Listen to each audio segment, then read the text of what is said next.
Thanks, Karen and Pam. Pam's our audiovisual person today. We got a trade-off. Life's full of trade-offs. We can have the fan and the lights. The lights kind of wash out the screen, but I'm all for the fan, I think.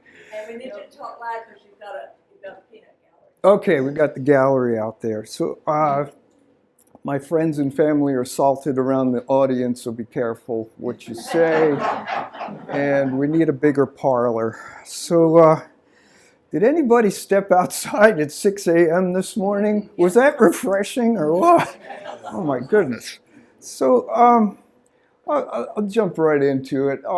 Joe Smith, I worked at the NOAA's Beaufort lab for 32 years. I started back in '83 and I retired in 2015. And this book was on my mind while I worked at the lab. And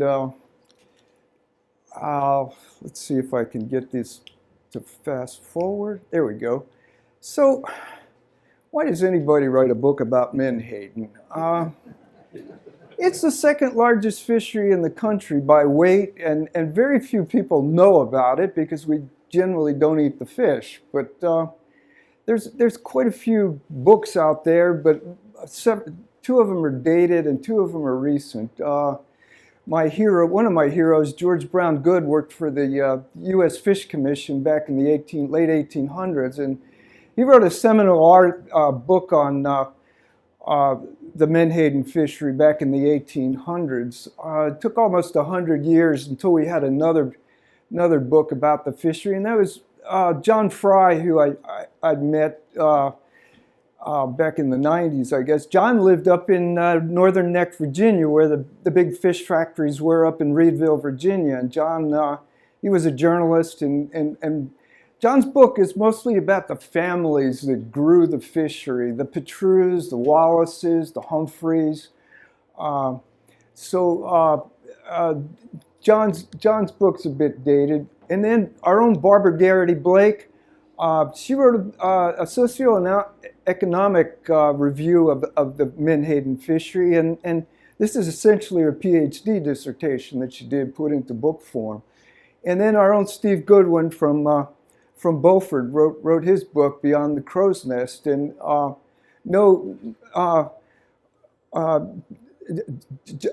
Steve's book is a bit Carteret County centric, if you will, and so I figured I needed to have a book written that was more comprehensive and covered the entire fishery. So what I did at NOAA, I was the guy that handled all the data. I handled the port sampling data. We had port samplers climb the vessels when they came to the dock. We measured the fish for size and age composition. When the companies would send us their catch records, how many fish were caught by each boat each day. And then the captains filled out log books for us, tens of thousands of records in a given year.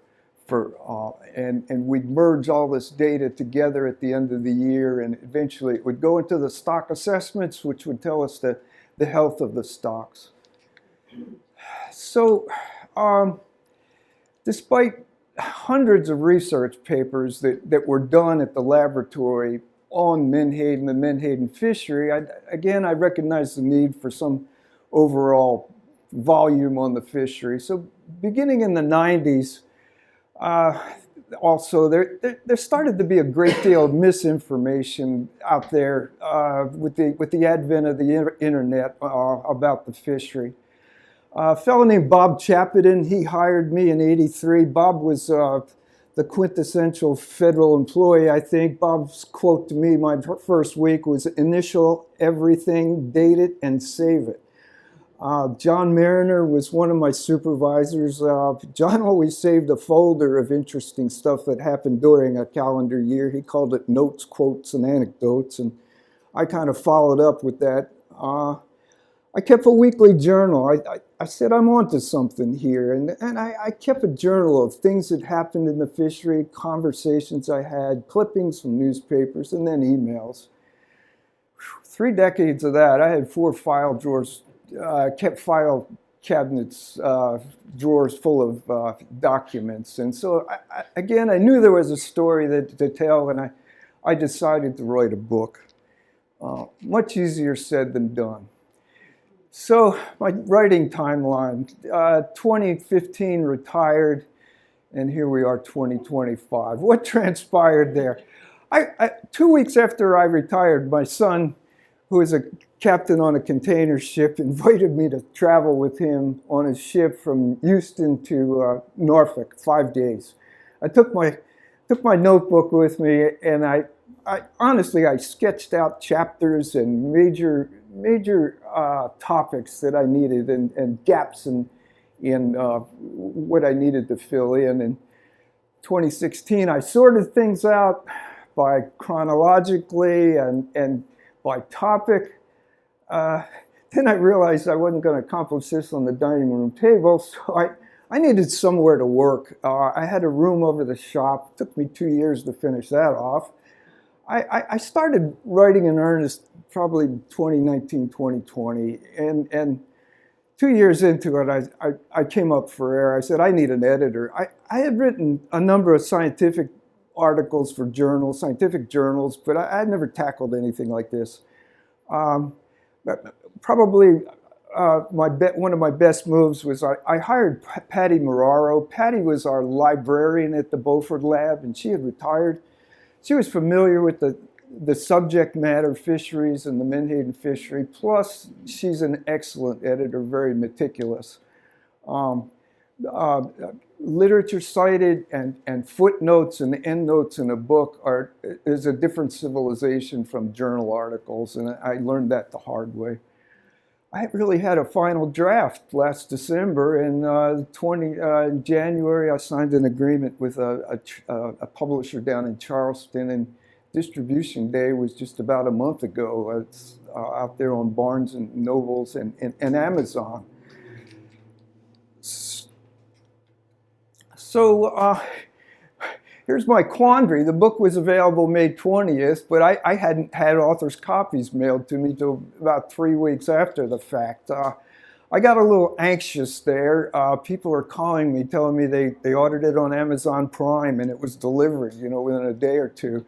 And I still didn't have the book, and here it is. It's a doorstop, and so I'm getting calls from people. So the first one that calls is Donnie Jones from Jones Brothers Skiffs, and Donnie says in Down East fashion, well, you didn't write that over the weekend. And then he said, I had to get a forklift from the plant to get it off of the truck. So that was Donnie's comment. One of the retired managers from one of the Menhaden plants down in the Gulf, he was gone on safari. He said he'd like to take it and read it while he was on his journey, but he was going to have to take a lot of small aircraft, and there were weight limitations. Bill Schaff, who retired from the lab, one of our biologists, Schaff said it was a tour de force. I had to look that one up. I said it kind of reminded me of that interview Howard Cosell did with Ali after one of Ali's prize fights, and Cosell said, you look mighty truculent in the ring tonight, Ali. And Ali said, if that's good, I'm it. So, and then probably the most poignant comment was from my old high school buddy, Bill Ross. He's a retired radiologist. He lives outside of Philadelphia, and he ordered the book through his local bookstore. And a woman called him. He went down and picked it up, and Bill tried to be my advanced press agent. And he said, well, this guy's got Philadelphia affinities. If he's ever up here, could he do a book signing event? And she said, look, buddy, 95% of my clientele are women, and 95% of what they read are romance novels. So she held up the book and she said, if this said men haters, I could fill this place. At which I said, I'm writing in the wrong genre here, There's a fortune out there. Anyway, Tommy and Sandy Willis took pity on me when they heard my tale of woe. They actually ordered me my first copy. And about June 1st, I held my first copy in my hand, thanks to Tommy and Sandy. Aha, June 8th, it arrives at the house on 7 days straight. So I finally got some author's copies. So enough for the preliminaries. A little roadmap for today. I'd like to introduce the those not in the Menhaden congregation, what a Menhaden is, a little bit about the nomenclature, the genus name Beaufort, a little bit about the life history, again for the uninitiated what the purse seine fishery is, and then some of Joe's favorite chapters from the book, and maybe if we could hold the questions to the end, that might help the flow of things. So there's two major species of menhaden in the United States. The pronunciation is Beaufort. They're in the herring family of fishes.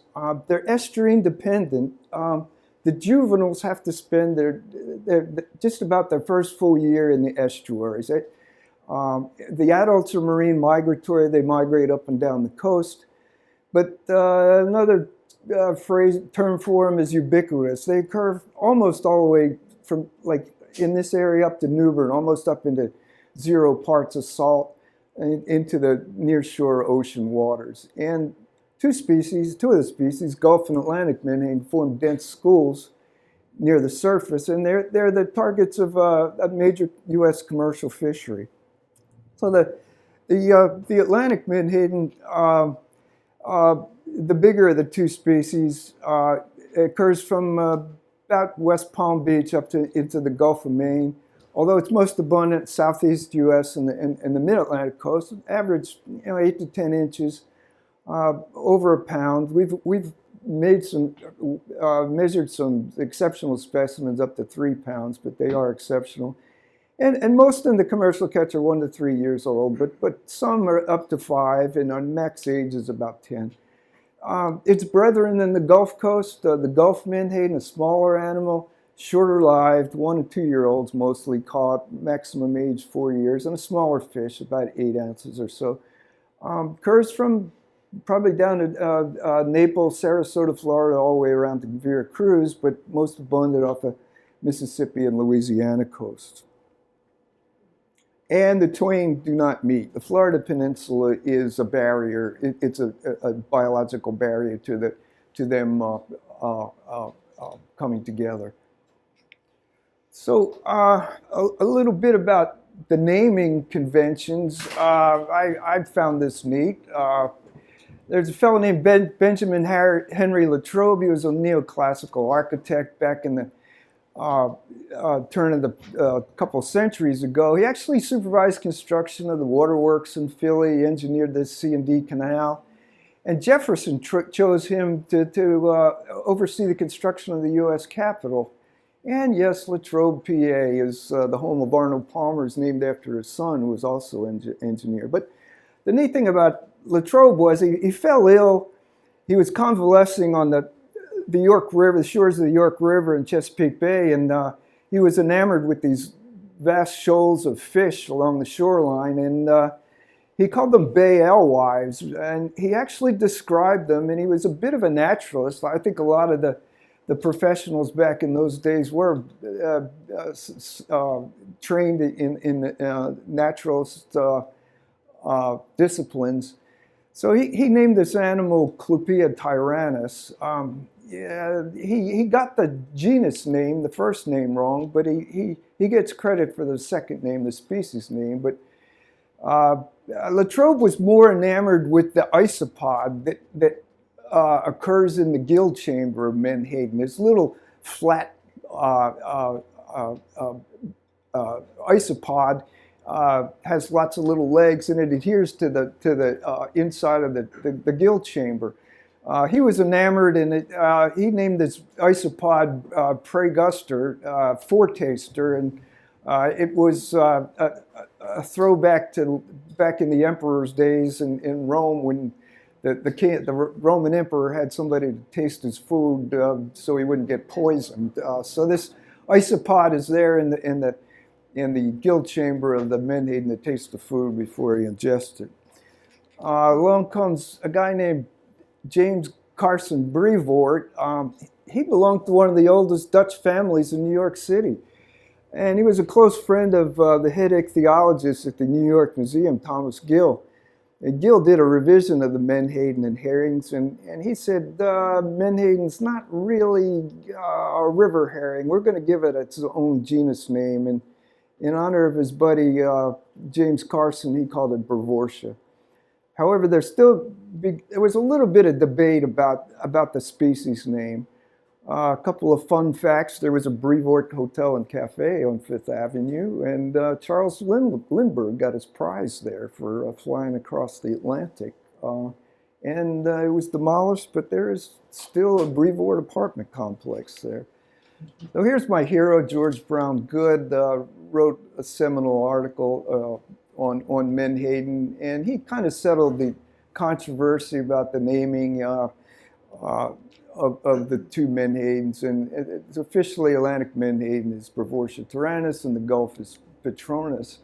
There's actually two other species. There's a yellowfin Menhaden that occurs on both sides of the Florida Peninsula, and it hybridizes with the Atlantic and the Gulf Menhaden. And then there's a fine scale that occurs west of the Mississippi in the Gulf, but neither of them are really abundant. They don't form big schools. There's also a Menhaden off the Brazilian coast.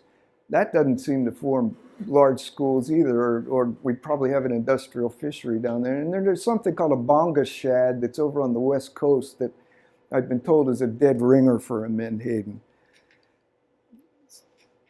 So what do these schools look like from the air? This is off Nag's Head one fall a number of years ago. It's a shot taken by a spotter pilot. Big dark areas are Menhaden coming down the coast in the fall.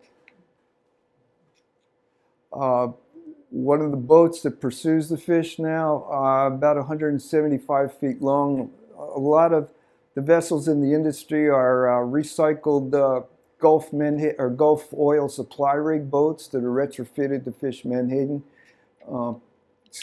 Two purse boats on the stern, each carrying half of the net.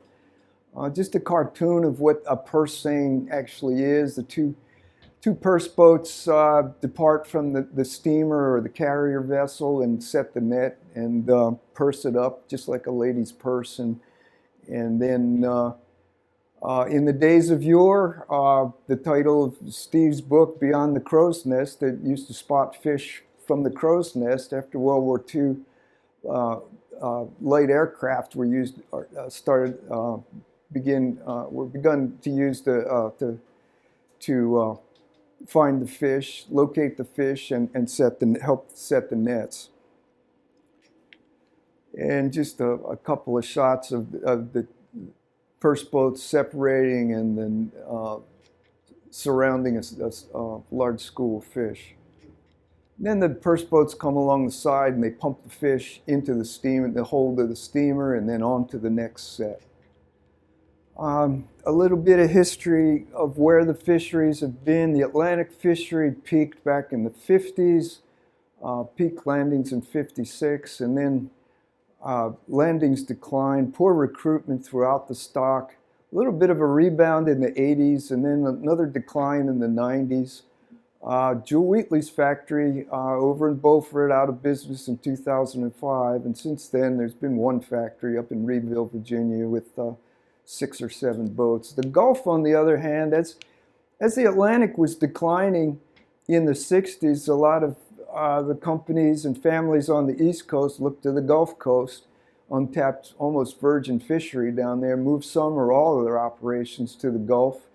And the Gulf fishery took off. Its heyday was in the 80s. There were 6 years. I think the landings were over 800,000 metric tons. And one year it almost hit 1 million metric tons. Ever since, there's been a lot of consolidation in the fishery. And then by the time you get to 2015, there's about 3 factories left and about 30 boats, maybe 80 boats back here in the heyday, and 11 or 12 factories. So where's all these fish go? We don't eat them directly, but they go into the fish factory. It's a series of steam cookers. The fish are steam cooked, then the flesh is pressed, the flesh is dried and piled it into piles in the warehouse of fish meal. The liquid fraction goes through a bunch of separators, centrifuges, if you will. The oil gets spun off, and the aqueous fraction goes into something called fish solubles. And just to look at the history of the fishery, on the Atlantic coast at one time there was probably about 25 factories on the East Coast, over 100 vessels.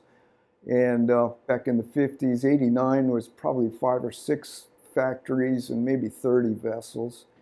Right now on the Gulf Coast, there's 3 plants, Moss Point, Empire, and over Intracoastal City, they call it Abbeville over there. So getting into the book, I've got a couple chapters on the life history of Menhaden. They're obligate filter feeders. They're compelled to filter feed, take their groceries through the water column, if you will, straining through that sieve or branchial basket in the gill chamber their entire lives, save for when they're larvae and pre-juveniles. By the time they get about 1 inch long, they metamorphose into mini adults, and for the rest of their life, they're straining plankton from the water column. The life cycle, they take this as maybe an Atlantic coast hypothetical estuary. The adults spawn in the ocean. The larvae move into the estuaries. The larvae spend up to their first full year inside in the estuaries. That first fall, they're a couple inches long. They may migrate out in large schools. The industry calls them peanuts at that stage, and then after a year or two, they join the adult stock. If you took this slide and turned it 90 degrees to the right, you could say the same thing about the Gulf Menhaden. I wanted in the book to emphasize the Menhaden program at the Beaufort lab. The program started in 1955. There's someone in the audience whose father was there. John Wrenchies, Chris is here today, Chris Wrenchies, but her dad helped, along with Fred June, helped establish the program at the lab. It was at the behest of the Menhaden industry to secure funding from Congress to study Menhaden. The initial studies were to discern the life history of Menhaden, but more importantly, the industry people wanted the scientists to explain fluctuations in catch. At one port, from year to year, catches would vary, and to help better forecast annual landings for the upcoming year. Initial studies were to more accurately define the catch and the fishing effort, spawning cycles, year class strength, age and growth, the Menhaden scale with 4 or 5 growth rings on it, like that's similar to what trees get. And in '64, the Gulf fishery was taken off. The program expanded its sampling and studies down into the Gulf Coast. And in recent years, the feds have kind of fallen out of favor with Menhaden, and pretty much a lot of the tasks have been divested of and foisted on the states. Atlantic Menhaden, they stratify by size and age. So down here in the Carolinas, we get mostly 1 and 2 year old fish. Up in the Bay, 2 or 3 year old fish, Chesapeake Bay in the Mid-Atlantic. By the time you get up into New England states, there's mostly 3 year old and better fish. And the Gulf fish are primarily 1 and 2 year old fish. So one of the neater projects that went on was to discern the migratory routes, and many were taken on the Atlantic coast. So from '67 to the early '70s, over 1 million Atlantic Menhaden were tagged. It was kind of ingenious. They were these 1 inch ferromagnetic tags were inserted into the body cavity. The fish was released.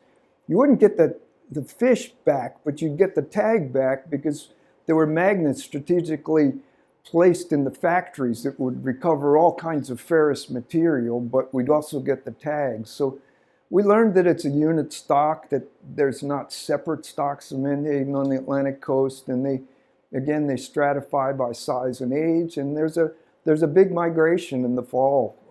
Fish come down the coast, and that's part of our fall fishery here off the North Carolina Capes. And we expanded that tagging effort to the Gulf Coast in the early 70s. The Gulf fish, they move inshore and offshore. There's not much of a longshore migration.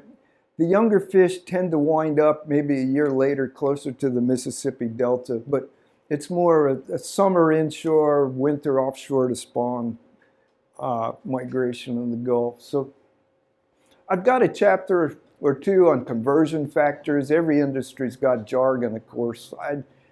Menhaden's a high volume fishery. The landings are measured in hopper dumps. There's a hopper here at one of the factories.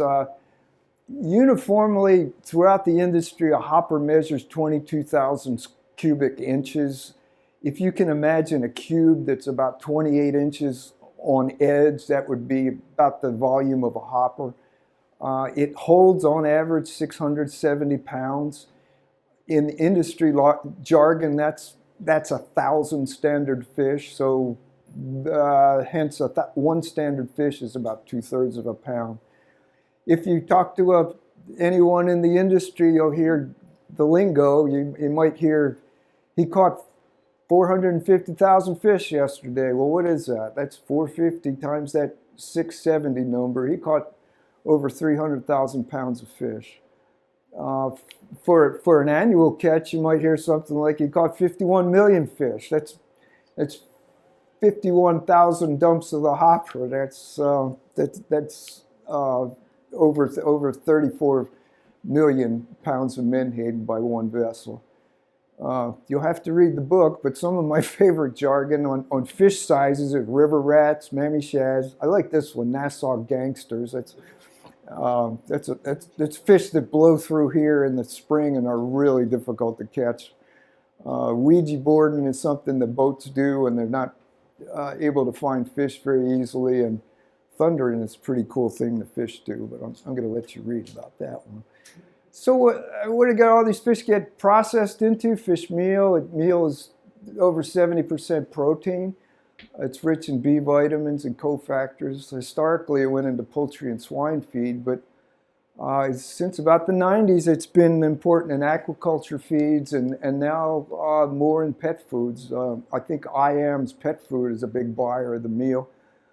The oil is rich in omega-3s. Historically, the oil went to Canada or Europe, where they'd hydrogenate it and deodorize it, and it was used as an oleo or a margarine. Finally, in the 90s, the FDA here approved fish oil as a replacement for vegetable oil. So you see a lot of it going into replacing the vegetable oils in mayo-like products. And you see a lot of it being refined into pharmaceutical grade for capsules. And then the aqueous fraction is what they call fish solubles. A lot of it gets turned back onto the meal, and they sell it for a premium price as an enriched meal. But you see, this is it. You can go up to Lowe's Building Supply and see this bottle up there for fish fertilizer now. It's the aqueous fraction of the whole deal. I enjoyed writing about this. There's not a whole lot written about this, but up in New England in the late 80s, there was a superabundance of menhaden. The stock was benefited from some exceptional year classes, but by 1988, all the shoreside factories up in New England had closed, mostly due because they were not unlike Wheatley's factory here. They were real close to populated centers, and fish smell and neighborhoods didn't get along. So what were enterprising Yankees to do with a superabundance of fish and nowhere to process them? Well, a couple of American boats went up to Black's Harbor and unloaded up there in Canada. But in '88, the state of Maine and the Soviet Union entered into what's called a joint venture. It was a deal where you could circumvent the 200-mile limit act that prohibited foreign vessels from coming into our 200-mile zone. But state waters are 0 to 3 out, and with State Department approval, they let the Soviet boat come in, anchor up. U.S. vessels would fish for the fish and unload on the Russian vessel. In retrospect, I was witness to history back then, because that one fall, the Soviet Union vessel, the Riga, left, and in '91 as a Soviet vessel. It came back the next spring as a Russian Federation. The Soviet Empire had collapsed in December of '91. There were up to 3 Russian factory ships up there processing fish in '92, '93, and then a second Canadian plant opened in Nova Scotia and received American fish. It was really an international fishery back then. The abundance waned, and there's been no menhaden caught up there for reduction since '93. There's been fish caught for bait, but there's no reduction facilities up there any longer. I wrote a chapter on the bait fishery. Back in the '80s or '90s, we used to think bait was maybe 10% of the total landings. It has grown. The bait fisheries for menhaden, menhaden are used in lobster, blue crab, crawfish fisheries, and also cat fisheries down in Louisiana and Mississippi. We used to think, again, maybe 10% of the landings. Nowadays, probably 25% of the landings on the East Coast are for bait. In Maine, there's a preference for lobster bait to use Atlantic herring, but the quotas on herring have been ratcheted down so much that menhaden is a preferred second for bait. There were some estimates of 50,000 metric tons of bait per year is needed up in Maine. I was at a meeting in 1990. I remember a guy gave a talk. He said at any given time there's 1 million lobster pots in the waters up in the state of Maine. They're fished every 2 to 3 days, and each pot uses 2 to 3 pounds of bait.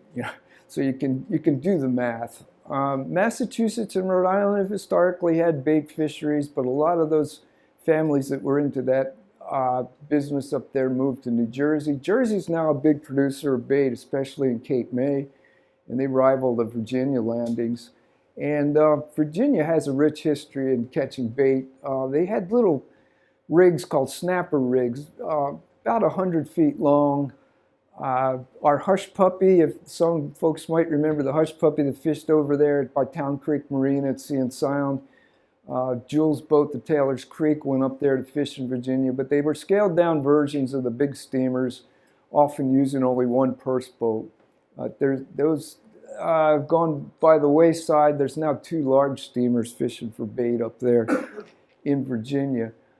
The bait in North Carolina is mainly a story about James Styron down in Davis. James had recognized the need for local crabbers to have a source of bait, good, cheap, economical bait. And in the mid '80s, he established what I think is called the Shad Crew down there. And he had a purse seine operation down there in Davis, and annually he would land over a couple of million menhaden. He was the prime source of bait in North Carolina. Florida had a thriving bait fishery in Tampa and along the Panhandle through the '80s, and a couple million pounds every year landed. That all got shut down with Florida's net ban in 1995, and it made a lot of bait concessions on the East Coast very rich. The one bait operator up in Virginia told me after that net ban went in Florida, he was sending 18-wheelers down I-95 just as fast as he could because of the bait drought down there in the Gulf in Florida. there's bait operations in Louisiana, and again, Jackie Simpson from Beaufort. Jackie was a Menhaden captain, East Coast and the Gulf Coast, and not unlike James, he saw a need for bait down in Louisiana. He had the ABC bait down there, landed several million pounds every year. James closed up, or Jackie closed up in '07, probably after Hurricane Katrina. Bait is in such demand down there. Louisiana Wildlife and Fisheries actually put out a request and had grant monies available. They estimated 100 to 150 million pounds of bait are needed down there, and there's an operation down there now down around Abbeville. I couldn't write a book without mentioning the North Carolina fall fishery. I think our friend Steve Goodwin kind of summed it all up. There's a part of the fall season that was more special than the rest. It was when the boats returned to the factory with good catches of mammy shad. If the truth be known, 70% of the landings in North Carolina, in Beaufort, Morehead City, and Southport were usually made in that fall migration of fish, November to January. We'd often see all size classes from the age zeros, the peanuts, all the way up to the mammy shad were available. And the adult roe fish were especially prized, break and roe. Carteret County is the only place I know of where Menhaden roe has been retailed in fish markets, and this is kind of washed. Oops, I'm sorry. This kind of sign is washed out, but it says shad roe right there on the marquee, one of the fish stores. Breaking roe in the hold of maybe the Gregory Pool, the standard 5-gallon bucket, and then a batch of fried Menhaden roe. I found this fascinating. I started to write about the spotter pilots, the guys up in the air that locate the fish and safely set the net. And I knew enough to be dangerous. I went up to Reedville and I interviewed a number of spotter pilots, and also Pat Smith here, a local pilot, and they traditionally mostly flew Cessnas. And again, the airplane came to the fore after World War II. Some pilots told the plant owners they could increase their catches 2- or 3-fold if they'd use an aircraft up in the air, and they were right. Those pilots, to me, have some of the most awesome and dangerous jobs in the industry. There's any number of crashes that have occurred and fatalities, mid-air collisions. I learned one thing. I learned up in Reedville. Up there was if an Air Force pilot retiring with 20 years of service might have 3,500 flight hours. An airline pilot with 30 years of service might have 30,000 hours in the air. The two spotter pilots I interviewed up in Reedville, Jake Haney had 54,000 hours and Carl Rice had 53,000 hours. Of course, I did the math. That's 6 years of your life up in the air. And I think Pat Smith summed it up. Local pilot that flew for Sea and Sound in the Hush Puppy boat. He said it was the best job he ever had. He'd watch the sunrise over Core Banks every morning. There's actually a book out written by a spotter pilot, Don Sellers. He flew for the fish factory down in Southport. Don kind of summed up what it was like up in the airplane. The air condition was opening the window, attaching the clip to the wing, and letting the wind blow in your face 100 miles an hour while your head hung out, looking for fish. That's an entertaining book. Don flew helicopters in Vietnam, went on the spotter pilot, and then he flew commercial aircraft. It's pretty entertaining. So the fishery's also been the subject or affected by some major disasters. And a couple of the things that I highlight is on the Gulf, Hurricane Katrina followed up that same year by Rita. Katrina hit Labor Day. Rita, I think, hit in October. But Hurricane Katrina was especially bad. This is a picture of Daybrook Fisheries at Empire, down at the mouth of the Mississippi there. Daybrook had, it was estimated, a storm surge of 24 feet right over the factory. These two boats were moved from the factory, were over to the right, across the marsh onto Highway 23. It was sort of a blessing in disguise because the boats didn't get off for a couple months, but the folks, the oil and gas industry in Venice, which is further down the river road, used Highway 23 as a landing strip to bring in supplies initially. They got the boats off ingeniously. They put inflatable sausages underneath them, inflated them, and literally rolled the boats off into the marsh. Ike followed. Katrina pretty much shut down the fishery after Ike. Certainly Rita shut it down for the rest of the year. And then Ike came along, shut down the fishery in the western part of the Gulf. Sandy, the Atlantic is not immune. Hurricane Sandy came along late October, and that shut down the Atlantic fishery for the rest of the year. And then there was Deepwater Horizon, which was really bad. The fishery opened in the Gulf on a Monday. Deepwater Horizon, I think, happened the next Tuesday. By July 1st, the Gulf was entirely closed to commercial fishing east of Morgan City, which is just west of the Mississippi Delta. So it really affected the fishery. And I'd be remiss if I didn't mention bluefin tuna in the book. My first encounter was with bluefin in the Menhaden Fishery was 1992. I think it was with Captain Al, who was over here to my right. The Gregory Pool was fishing a half a mile off Atlantic Beach December 15th or 16th. They caught some peanut-sized menhaden, and in the catch was about a 400-pound tuna fish, probably the first one that was caught off here. As the story goes, the crew had some knowledge, and they thought it was a money fish. So they thought they were going to be maybe not have to work for a couple years. We're thinking about $15 or $20 a pound. Well, the fish beat itself up in the purse boat on the deck. They took the fish to the fish house. I think they got 75 cents a pound. I think as the story goes, they went down to Hamilton's Appliance. They bought a TV and VCR for the galley, and somebody stole the VCR the next week.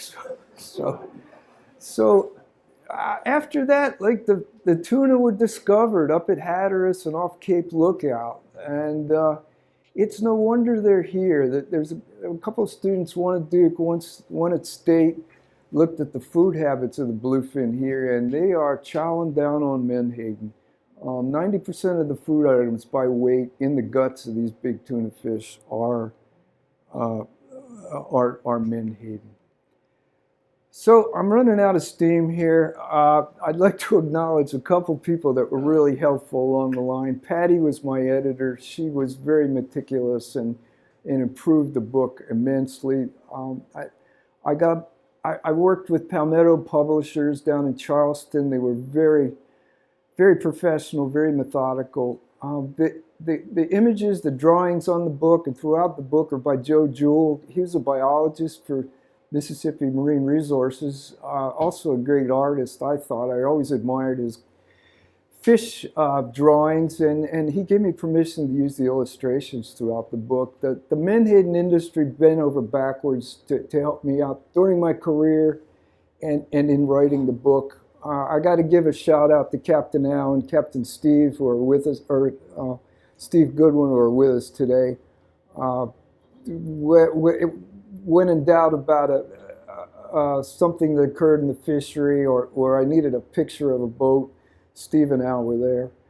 My manuscript reviewers, our own Barbara Garrity Blake here from Gloucester, and Steve Myers, a retired biologist with the Fishery Service. And then Karen and Pam have been really good and helpful to invite me here. And lastly, my family that put up with me for the last 10 years.